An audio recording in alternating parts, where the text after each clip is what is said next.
औज़ बिल्लाहि मिनश शैतानिर रजीम बिस्मिल्लाहिर रहमानिर रहीम अल्लाह जल्ल शानहू दे नाम दे नाल अल्हम्दुलिल्लाह रब्बिल आलमीन वल आक़िबतुल लिल मुत्तकीन अस्सलातु वस्सलामु अला रसूलिल करीम। दोस्तों अस्सलामु अलैकुम।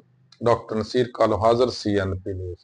दोस्तों माशाअल्लाह इस मुल्क दी बर्बादी दे बड़े वड्डे शाहकार जड़े ने उन्होंने एक होर मेहरबानी इस कौम ते कीती आ। वो है तेल दियां कीमतां वधातियां 55 रुपए पर लीटर। माशाअल्लाह माशाअल्लाह, मुबारक होवे इस कौम नूं।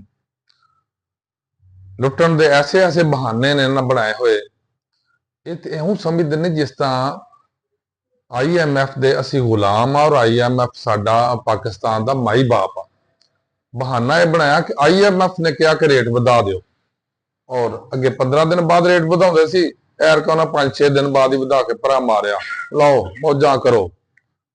और साडी कौम ऐसी आ, जदों जरा क ब्लॉकेज आई आ तेल की सप्लाई के अंदर, तो उन्हें जनाब लाइना लगा के उत्थे पेट्रोल पंप पर खड़ो के मुड़ के खरा तेल लभना कि नहीं लभना। और जिस मुल्क च ये रवैये हुंदे ने ना, उत्थे इहो कुछ ही हुंदा जो ये हुकूमतां कर रही ने। देखो फर्ज करो रेट वधना भी आ, अगर वध जाएगा तो एक किन्ना क चिर तुसी उस तेल जड़ा कोई 10-10 लीटर या 5-5 लीटर पवा लिया, किन्ना चिर लंघ जाएगा।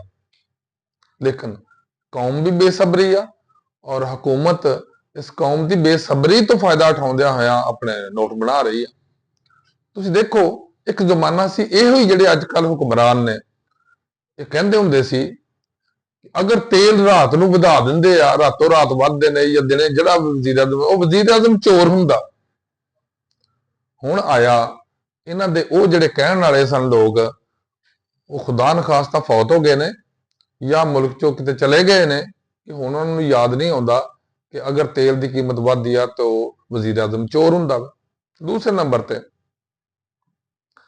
कुछ बेशरम किस्म के लोग जदों 1 रुपया तेल वधदा सी जाके लोगों के मुंह च माइक दे दे के कहंदे हुंदे दसो तेल कितना वध गया, महंगा होया कि नहीं, आटा महंगा होया कि नहीं, चीनी महंगी हुई कि नहीं।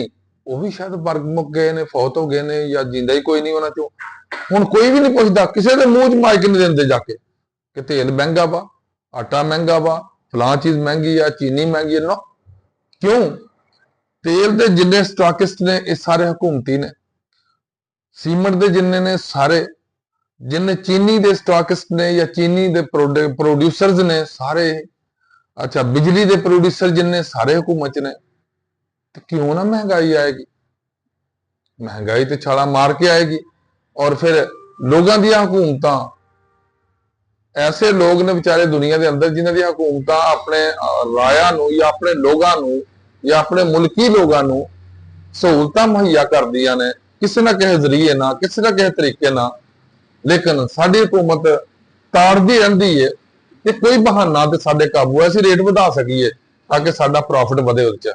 हुण देखो ना, तेल अगर महंगा होया हो गया 70, लगा लो कि 60-70 के करीब सी डॉलर्स पर बैरल ते, वो चला गया 100 के करीब, 92-93 ते गया, चलो तुसी 100 लगा लो, $100 ते। लेकिन इमरान खान साहब का जो दौरे हुकूमत सी उदों ते $170 फी बैरल ते सी और वो बंदा 150 रुपए च तेल बेचण दिया ही।